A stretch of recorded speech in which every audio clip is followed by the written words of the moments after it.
these 3 months we worked together, this is going to be the third month.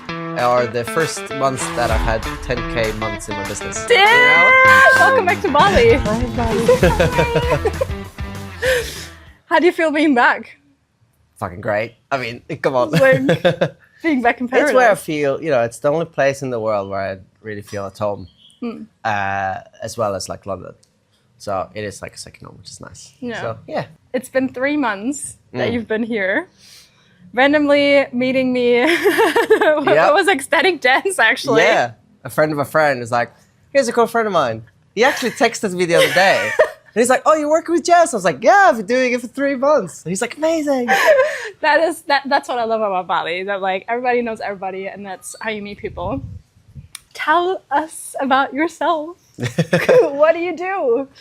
So I run a creative agency in London. I've been a content creator my whole life, like 20 years. Done all sorts of shit, freelancing because I didn't know it back then, but with ADHD, don't like people telling me what to do and what hours to work. Yeah, so it's like 9 to 5 kind of sucks. And I get really tired for some reason.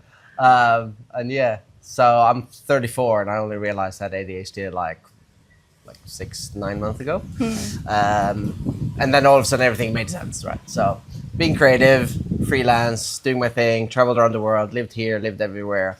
Then settled in UK and now run a creative agency there, helping like founders and startups with their content, or any entrepreneur really. Yeah. So yeah. What do you think has changed for you ever since you found out that you have ADHD, especially running your own business? I understood, looking back, like my past made a lot of sense. And then the fact that I want to run my thing, do it my way, like that made a lot of sense. I think it really helped me to have just awareness of more of like, oh, now I understand why I get tired. Or now I understand why I'm hyper-focused at 2 a.m. and just want to smash things, So I learned just, because I haven't had full disclosure, I don't have a diagnosis. But my friends who have diagnosis, they're like, yeah, like you're checking all the boxes, bro. Like, you don't need to check that. This is fine. I mean, I've worked with you for 3 months, so I'm like... Yeah. Even getting me on a call is difficult. Literally. So yeah, I think that's just like being aware of that. And instead of being so fucking confused of like, why can't I just like sit down and work like everyone else? Why certain hours in the day work for me and not? Like all these inconsistencies and weird stuff. And also the feeling of like, screw this, I'm just gonna escape, shut everything down, and all this, ups and downs. Yeah. I think I just had, now that I had that awareness, I'm like, oh, okay. I don't have to like act on those thoughts or those feelings. So that was the first step. But then I still felt like confused and like, okay, how do I manage this? How do I improve on it? Yeah. At least the awareness helped a bit, but I still felt like stressed and had all these issues. And that's when we met and I'm like, I need your help. So I feel like we literally had a 2-minute conversation by the pool at the nicest gym in Bali. And then you were like, okay, like where can I sign up? Yeah, because you were like, oh, well, let's have a discussion and see, if I'm the right person for you and all that, which I really appreciated. But like after that chat, I was like, yeah, like can we just get started now? Like this discussion is just gonna be a formality. I was just like, send me the fucking bank details, let's go. What do you think made you so sure that you want to work with me? One, I really like people who like don't try to sell me. Like you kind of sold without having to. You're like, I have ADHD. I've been through the journey, so definitely like you being through it yourself helps a lot. And then I think also just energy. Like you can be the best, like have all these diplomas and things, but if the vibe is not right, then it doesn't feel right. Whereas like we were vibing right away. I was like, oh, I can definitely see us have like talk together, but also I can feel like you understand me and you're on the right vibe, and then I can trust you, and therefore I will like, take on everything you say, and it will be a better result. Yeah. So I think that was just like a gut feeling in the vibe. I was like, oh, she's awesome. She's been through it. Cool. Not, like some doctor like, I've been researching this, but I don't have it. Yeah. It's like, I'm sure that's, there's good stuff from that as well. Yeah. But having someone who's been on the path is really important. The fact that it was so casual, hanging out by the pool at Nirvana, and just that made it so easy, I think, to connect. Because you're an entrepreneur as well. I think that's the thing when you were like, I help entrepreneurs, not just people. You're like, okay, and especially like, what was the word you used? Like not thriving, but like entrepreneurs who want to thrive and excel, who actually want to grow. Not this, there's a time and place for everything, but it's not this. Let's just go back in your traumas and deal with all the heavy shit. You're like, no, let's just progress forward. Yeah. Right. And I think that was for me. It's like, we don't need to go back and talk about issues and problems that way. We're like, okay, where are we now, and how can we move forward? Yeah. And the fact that you have the lifestyle, you are an entrepreneur. It's like all those things. I'm like, oh, that's exactly what I am. And the way I like to live my life. Yeah. So, just that match is really important. Yeah. What would you say so far in your journey of being an entrepreneur were your biggest challenge, probably because you have ADHD? Ooh, that is a big question.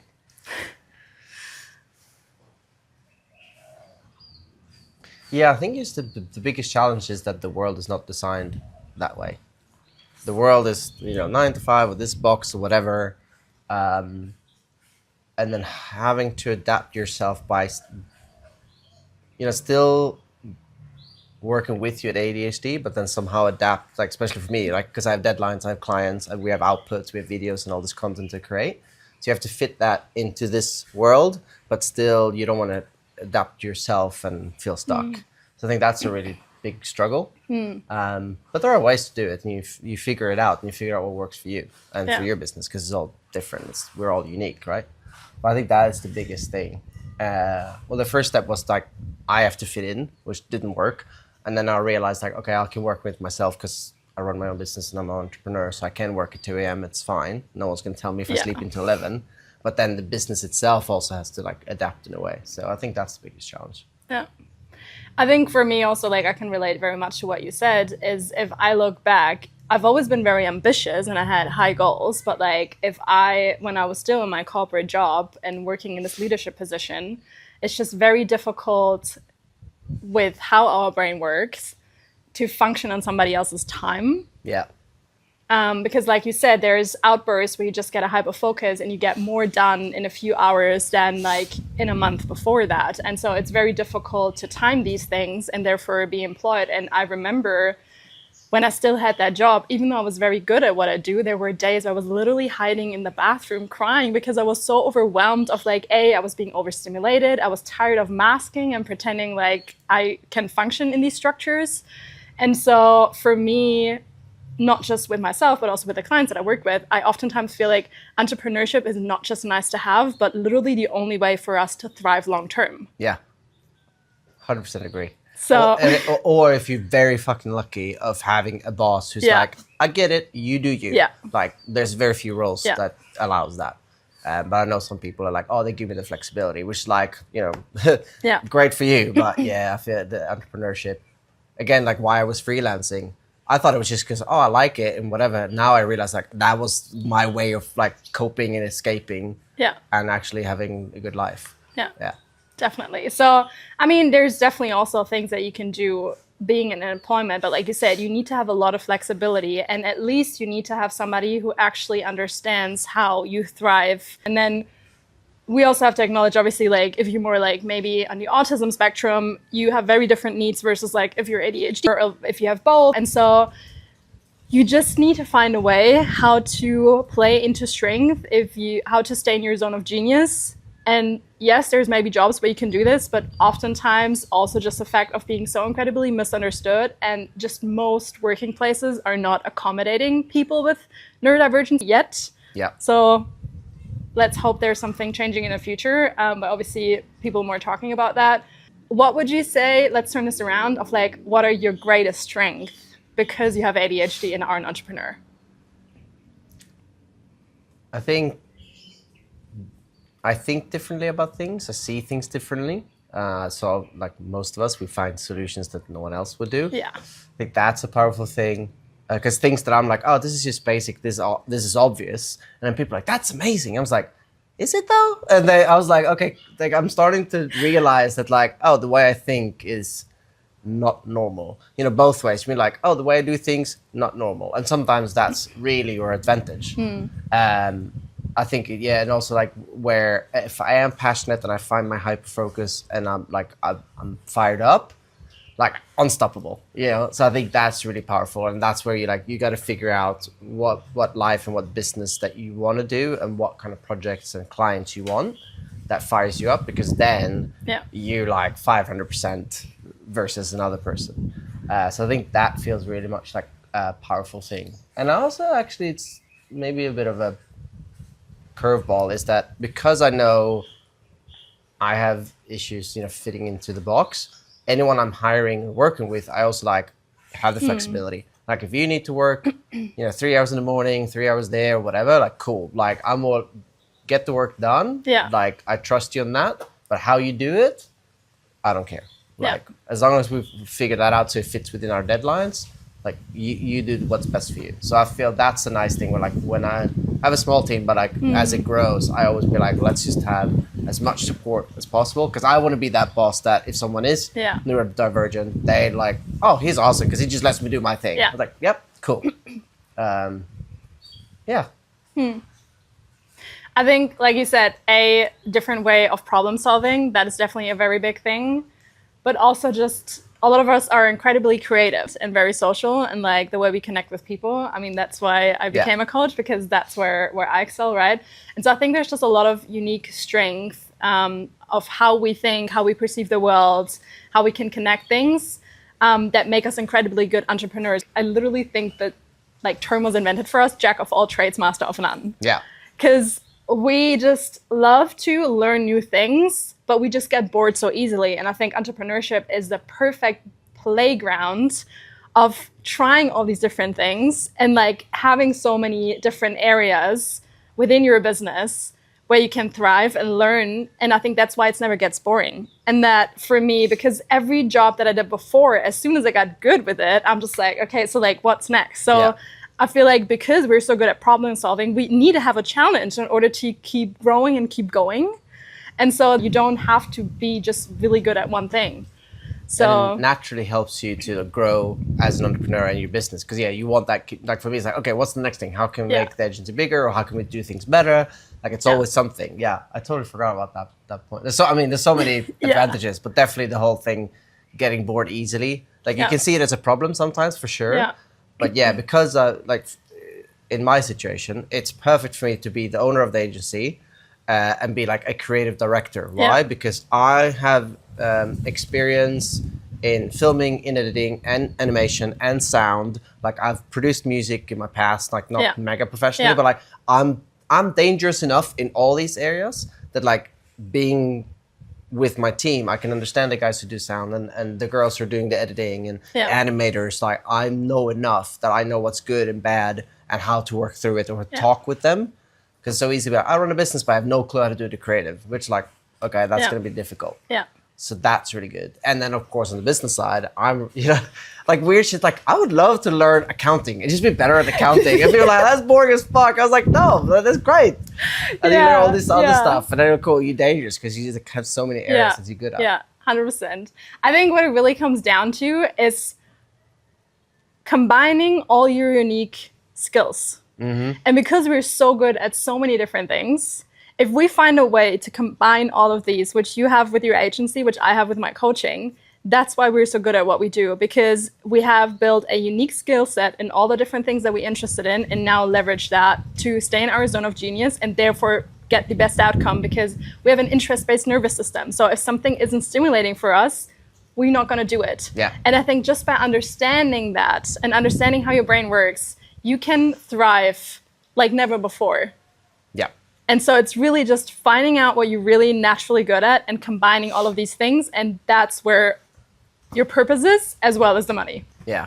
And I can tell when I edit a video if I'm interested in it or not. Because what it is, like there was a short period, like 1.5 years when I arrived to London, where I had to take a job because I didn't have any clients or anything. I was all right, got to start from scratch. I had no money, nothing. So I worked in an agency, and I didn't know I had ADHD, and I literally fell asleep at work, and I'm like, I had a good sleep. Like, what the fuck is wrong with me? I was literally sitting editing and doing this, and I'm like, that's so unprofessional, but I can't control it. Yeah. And now I realize it's like my brain got so fatigued because it was the most boring shit. Sorry, but like it was like lawyer interviews. Yeah. Oh God. And it's like, can you edit this like 1 hour video of Yeah. So I fell asleep and I was like, what the hell is going on? And then I realized that's just my brain's like, absolutely not. Yeah. Shut Yeah. down. Yeah. And then the worst part is that like, in my brain, like, oh, well, maybe we drink coffee or energy drinks Yeah. have opposite effect on me. I know not everyone has that, but for me, caffeine makes me sleepy. So I didn't even have like that short-term unhealthy solution to it. Yeah. So I know for sure instantly if like, is this an exciting project or not? Yeah. Yeah, 100%. I mean, it even started in school like that. For me, like if there was a subject that I was genuinely not interested in, I could force myself to sit there for hours, but it was literally like the information was just not sticking. I was just like, versus in the subjects that I was genuinely interested in, I didn't even have to learn because I was naturally absorbing so much in the classroom that I didn't have to learn anything, versus the other way around. It was like I was really freaking trying, but it just wasn't working. I just didn't get myself my brain. Yeah. I didn't get my brain to listen. And so I think now looking back, it just explains so much. Yeah.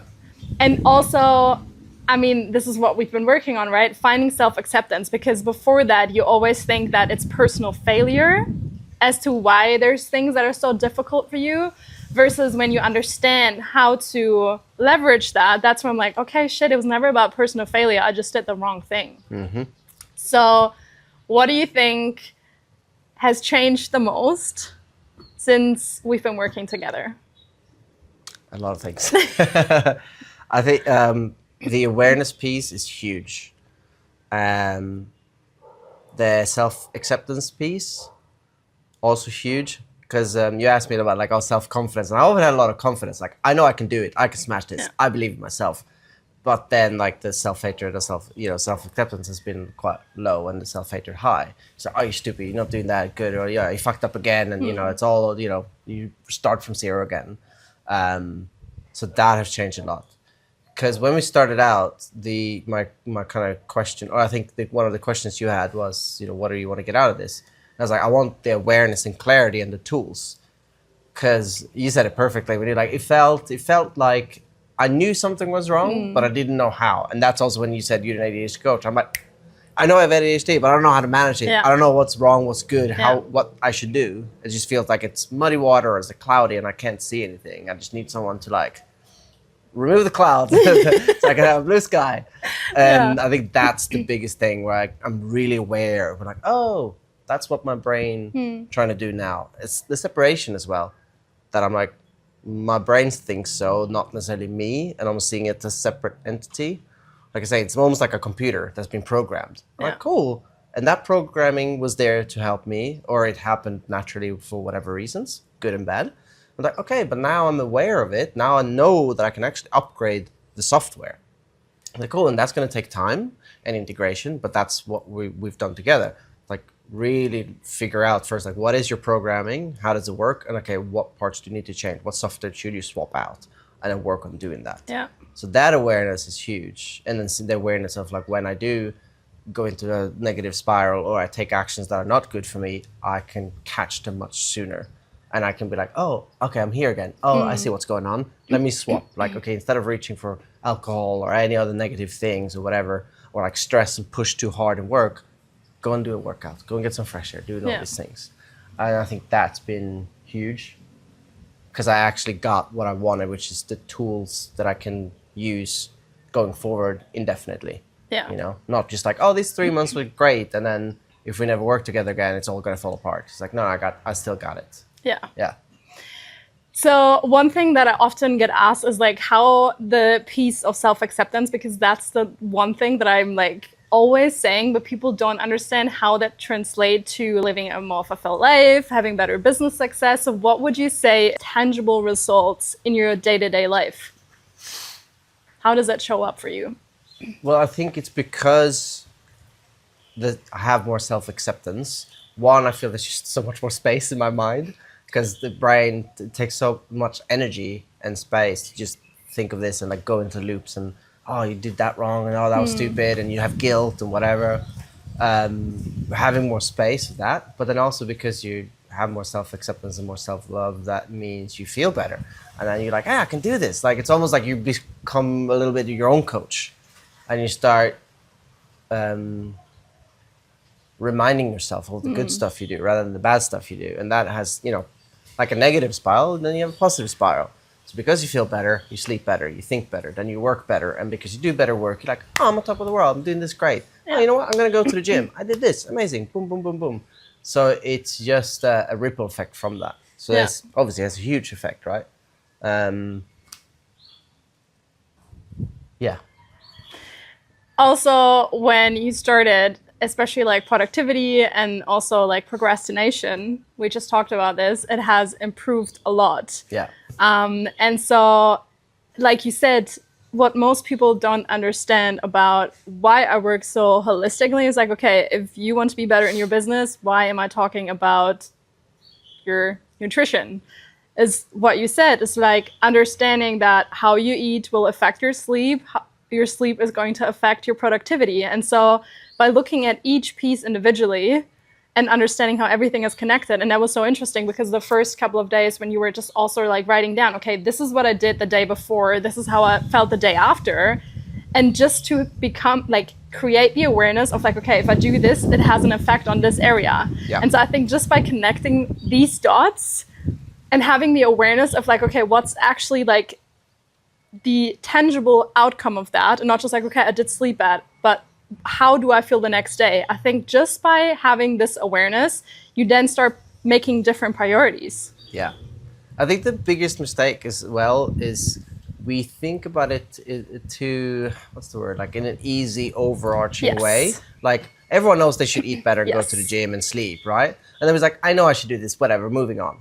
I was like, no, actually really focusing on those details and do what you said, which is like, okay, for me it was just that it sounds so simple, but it's so fucking powerful. I'd be like, even if it's just like 1 or 2 beers, like, okay, if I don't drink those beers before I go to bed, how do I feel then? Like, what is the result? Okay, I sleep much better. Guess what? I'm going to wake up an hour earlier and I'm going to feel great because I woke up at 7 or 8 instead of 9, which means I have more time. That hour I'm going to spend on working out or doing yoga or chill out and eat my breakfast slowly. And because I did that slowly, I now feel ready for the day and I don't feel rushed. Yeah. So it all has a ripple effect. And that's why you shouldn't be like, oh yeah, I know I should eat better, whatever. Like, no. Like, really take that seriously and track the ripple effects of all the things you do.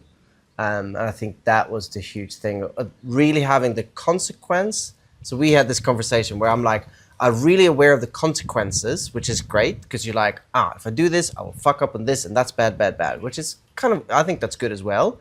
But then you also added, but also remember the reward of it. Okay, yes, if you don't do that, you don't feel shit. Also, if you do that, you feel amazing. And I think those two together, then you're like, you start to then stop and think like, should I really do this? Does this really align with where I want to go? Because these actions are going to lead me down this path, which is bad. And as a entrepreneur, I don't want to do all these things, and it's holistic, right? Because if you feel good in your health, mindset, everything, then your business is going to thrive as well. So like those small things, like going out for a drink, that going to lead down the path that then going to be like, I'm not going to achieve my goals, right? It's small steps that leads to. What's the thing where you take small steps, but then more steps you take, then further where you get, and all of a sudden, 6 months down the line, you're like, how did I end up here? Like, because of those small things. That's why don't just brush it off like, whatever. It's just one drink. Yeah. I think that was really powerful for me. One key moment I also remember throughout the coaching was in the beginning, it was very much, okay, this feeling, and I know this from myself before I stopped drinking and everything, it was this feeling of, I'm so attached to these things because I've always done them. So it was like, I don't want to give this up. And I was trying to hold on to these things. Versus throughout the coaching, I asked you this question like, okay, is this in alignment with your values of the life that you want to create? And I feel like that was one thing where it really started to click. And I was like, okay, I don't feel like I'm giving up anything or I'm missing out on anything, but more just a focus on, okay, what do I actually gain by changing that and not feeling like I'm losing something, but more like I'm adding something to my life. And I feel like that's when it becomes a lot easier to create these new habits. Yeah, that's a perfect way to put it. Yeah, because it's so easy to like, oh, I've done this and I'm going to lose out on having fun. It's like, no, just switch how you're having fun. Yeah. Right? And you're gaining so much more. And I think it's easy to forget that Yeah. Like, oh, we're actually gaining a lot. We're getting Yeah. health, energy. And for me, it's like, okay, instead of going out, having drinks, and that's my way of fun, I have so many other ways that I can have fun. Like, Yeah. oh, I can go and play paddle with people, or I can go on networking events. And even those things where there are drinks around, it's like, well, use non-alcoholic drinks and still socialize. Like, it's fine. And of course, it's difficult, but those are the things that really shifted, where Yeah. you're like, you look at things and like, what do I gain from it? Yeah. You said something else, but I forgot about it. That was like, Got distracted by yourself. Yeah, all the time. The classic with ADHD. There was something I wanted to say. I was like, oh yes. So I remember it so clearly because I think it was a very pivotal moment. I think that's the point you meant when I was in Stockholm, and you asked me like, oh, what's changed? Because I said like, oh, I feel different. And I said it myself, which was like, oh, my values changed. And you were like, boom. This is what we exactly. wanted. Because like, I don't value this anymore. I have value in this instead. Yeah. I think that was a huge flip. Yeah. Because I still remember it. My memory's fucking awful. And I was like, I remember I was sitting there in Stockholm on the bench. We had the call, and it was just like a mic drop. Mic drop moment. Yeah. Like, I value these things now. Yeah. And therefore, you don't feel like you're missing out. And it's so much easier, whatever decision that you have to make, because before that, I remember people asking me, hey, we're going to this party, and I was like, shit, I'm missing out, versus now, if you make every decision based on your values, it becomes so incredibly easy. I don't have to think about if I want to go to this party, if somebody offers me a drink, whatever, like, and having this level of clarity just, like you said, creates a massive ripple effect. And especially also for us ADHDers, not just having an interest-based nervous system, but we also need to understand why we do things we do, otherwise we're not going to do them. Yeah. So that's why we have issues with authority, right? Because I remember in school, even when teachers told me, okay, this is what you need to do, and I'm like, why? Yeah, same. And then oftentimes you end up to this point where they're like, because we've always done it this way. Yeah. If I think that's stupid, that's not going to work for my ADHD brain. Yeah. I'm like, okay, well, you need to give me a better freaking reason. Otherwise, I'm not going to be doing this. Oh, 100%. And so I think oftentimes with making it more tangible of like, okay, if I don't sleep well, if I have these drinks, like we did it in the beginning, and having the tangible outcome also makes it more, just more tangible of like, okay, so I understand now why it's connected. So it makes sense. So it's easier for me to implement these things. And so there's just certain ways how our ADHD brain takes up information, how we can then apply it later on. And so, it was really interesting also like going with you over the document, right? It's like, okay, where did we start? And then I asked you to write down like a 1-year vision of like 3 months ago. And you realized you actually achieved already so much of those ideas. And we're only 3 months in. Yeah. And I think that's where if you just zoom out of these day-to-day changes that you make and see how much has actually changed in only 3 months, that's where you get even more motivated, right? Yeah, I think to reflect back is really important. And I said to you, like, I actually need to sit down just literally 2 minutes in the evening. Yeah. Because like, don't make excuses. Just 2 minutes, sit down and reflect on the day. Like, what did I do well? What can I celebrate? Even small things. And then you could do it like weekly or monthly. Because now we did that today, and I'm like, oh yeah, shit. Like, I know I've made some progress and I feel good about what we did, and then look back like, oh, I totally forgot that I even wrote that down. Yeah. And look back, I'm like, holy shit. Like, traveling, like spending more time with family, being in Bali more, like all those things, like business doing better, all those things is already happening. So that was a huge thing of like all these small things I've done, and I'm looking at it like I've progressed and I've done a lot of small improvements, but they feel huge.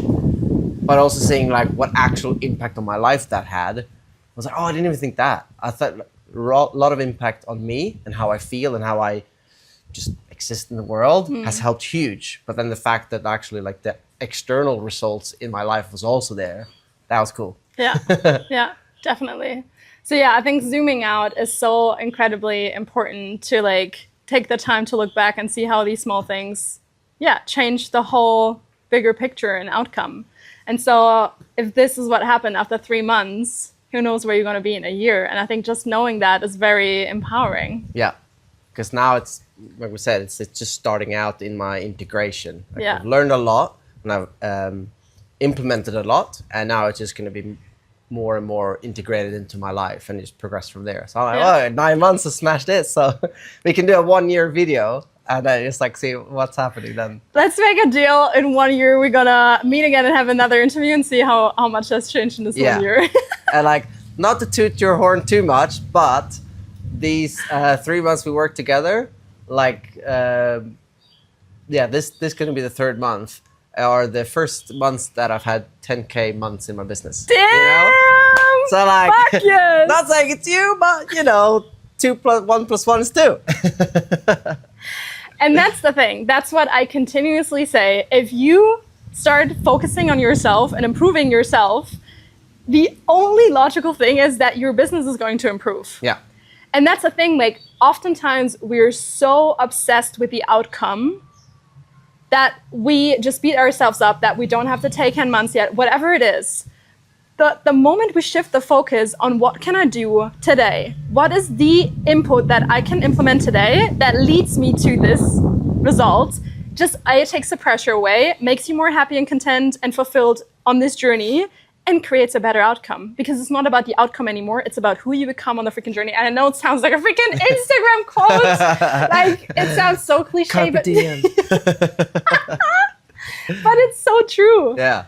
And it is true, because I only realized that when I went into like Stripe and I looked at other numbers. I'm like, oh shit, that's like 10,800. I didn't even pay attention to that. So that was definitely not a thought. I'm like, this is the month I'm gonna make 10K. I just did my thing. And I'm like, oh, hold on a second. Yeah. Those are 2 big milestones. Yeah. And then the month after, I'm like, we did it again. Yeah.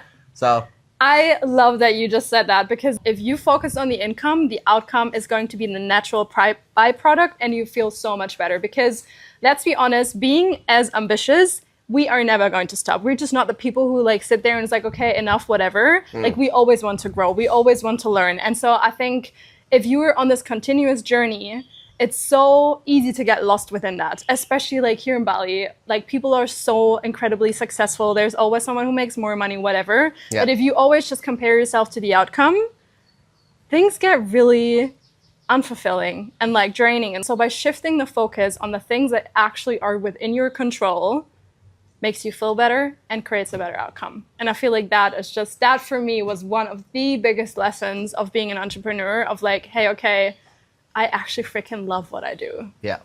Like, what's my happiness? Yeah. And so, yeah, like hearing this from you, this is exactly what I do. And this is what I hopefully can help more people with.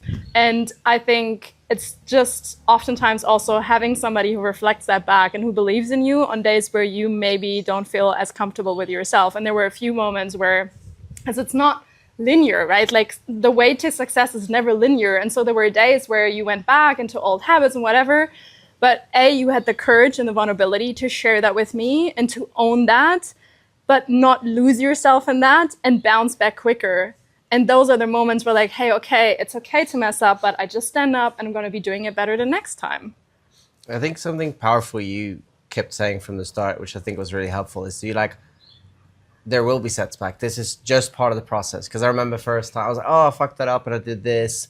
And I felt, you know, for anyone out there listening, like, this is what I went through, right? I was like, I really need this. And then like 1 month in, I'm like, no, this is not working, because like, I'm just not fixable. I'm too fucked up. I'm too stressed. I have all this business stuff going on, blah, blah, all whatever excuses, right? Because like, I had setbacks and I struggled through. And I was like, I'm not getting the results I want. But you like, first of all, you're trying to change like your whole fucking life, a lifetime of programming, and you think you're going to just solve it within a month.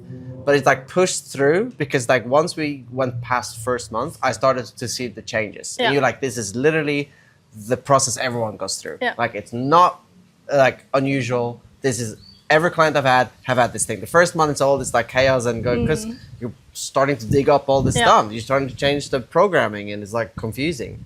And so having you reminding me of that was really helpful. And to just keep going.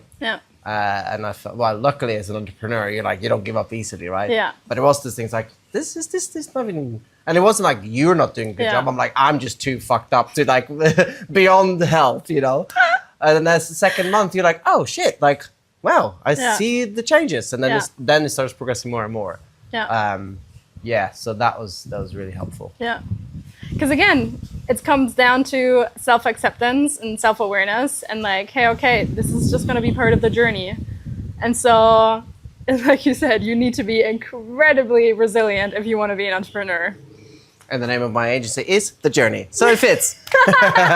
So there you go. I love that. I love that. So what would you say are now, like, what has changed? Like, not just, okay, the tangible outcomes, but more like how you feel with yourself internally. Just, I think what we said before is the clarity. I just know myself better, and I know what works, and I also can see the old versus new programming. I know what to do, what not to do, but also that like not self-hatred if I fuck up, because I know like, okay, we'll learn, and there will be longer and longer gaps between the fuck ups, and then eventually, hopefully in life, like there's no more drastic fuck ups, but we still like, if it happens, you're like, cool, we understand that, and we can then change it to make it better. So it's like, I'm having the tools, I'm having the clarity, I understand how things work, and just being self-aware and really look at myself and think twice and not just jump into things. Like I'm a lot less spontaneous in the negative way. Like I wouldn't just like drop everything and move to another country and fuck everything up, right? I would be like, I have a good business, these things, you're having a tough week, what can we do to get through this? Because there's going to be ups and downs, but having those tools, right? I mean, like working out, breath work, all those things that we know, it's just so underrated. Especially like, you know, this is amazing, but like I live in London. It's not always great weather. I also live in the center where it's like, it's not, I don't have a lot of parks around. It's chaos and noisy and all this shit. So like having to deal in that situation, that's when you really need your tools and really know, like, for me, MMA is great because it's high intensity. I feel amazing. It's like, you know, taking medication. I feel so calm and clear after that. So I know like, that's just what I need to do. And even if you have a shitty day, you're like, you go and fucking do that because you're going to feel better. Like, just do it. It's not an option. And for whoever's watching, neither of us is taking ADHD medication. No. So it is absolutely freaking possible to thrive naturally. I can't say this often enough. I agree. It's been a wild journey. If I look back at how I first met you 3 months ago, which feels like a lifetime ago, and I just want to say I'm really fucking proud of you. You've come a long way, and you've been committed to yourself. You've been committed to your journey, and it's just absolutely incredible to see how far you've come in such a short time. So thank you. And I think it's important as well that you should, I should recognize myself, like I'm proud of myself as well. I think that's important. Like it's amazing to hear it from you, and I think because you've helped me, I can now have the self-acceptance and love to even be like, actually, you know what? I'm proud of myself. I can see, looking back now, like I've made a lot of progress, and I still will make more progress. I think that's important as well, to get into the mindset, like it's okay to celebrate yourself. It's okay to like, fuck yeah, I'm awesome. In both the confident way, but also in the self-acceptance, loving way, right? To just do that and not be, it's so easy to play ourselves down. Like, it's not a big deal. Oh yeah, I made some progress. No, you're like, you're fucking great. No, absolutely. And one thing that is also really always very important for me is like, I never want to create a codependency. Like I want to give you the tools so you can thrive, that you don't need me. And so I'm just literally the mirror that is like, you know, reflecting back on you, asking the right questions, and therefore bringing you to what has been inside of you all the time. So I understand exactly how we ADHDers or ADHDers think. I oftentimes describe that we are like a dog that's chasing its own tail. You know what you need to do. You know what would be good for you. So it's not like you wouldn't know that, but it's just like your brain literally makes it impossible to see through the fog, right? So all I did was helping you to get the clarity that was pretty much already there, and I just helped you to get underneath that. And I think that's what really important, that you did the work. You did the heavy lifting. I just asked the right questions. And I think that's also something to not be just brushed off as well. I felt like every call, I was like, damn, she's just asking such good questions. And like, when I say something, you reflected back, and it was never like, okay, next question. You know, it was like, based on what I said, you then reflected another question back. And I was like, damn, she good. Damn, she good. It's like, I would never think of that. So yeah, you did great. That's why people pay me a lot. So yeah, awesome. Thanks for the journey with the journey. What would you like to tell the people who are watching this right now? What is the key takeaway that you want everybody to freaking know? I think we covered it all. But in a summary, for me at least, my experience has been, you're fucking awesome. You know what you're doing. You're asking the right questions. Trust the process. Like if you're committing to 3 months, like commit to 3 months. You basically like expect no results until the last fucking day, because like that might be when the unlock happens. I know it's going to be a progress. So like believe in that shit. Don't think about it the first month. Just how you look at a business. No one will be like, oh, we're going to have, you know, $1 million business within a month. Yeah. Like, no, you build that thing. Like first couple of months, most don't even have revenue. Yeah. Think of it the same way. Like it will be a process. Trust it. And just, yeah, be fully open, like be vulnerable, share everything, because you're wonderful and you're just supportive. And I was, yeah, because there was that big fuck up where I'm like, I feel bad and guilty sharing this. She's probably going to think I'm an idiot and stupid and all these things. Like, just don't listen to that and be like, you're here to help and you have no judgment. Yeah. I think that's, because the more you share, the more vulnerable you are, the quicker and better it's going to change. And shame grows in the dark. As soon as we actually address these things, as soon as we dare to share them with somebody, we just take away, because the shame, as soon as you bring it into light, that's when it dissolves. Yeah. And so it's not just about how I react, but also like you being okay with, I made a mistake and I feel still okay about myself. And so I can share this and I can be vulnerable and I can be seen in these ugly parts that I might not like about myself. And that's how we transform them. And so you've done amazing. Thank you. And one last thing on that.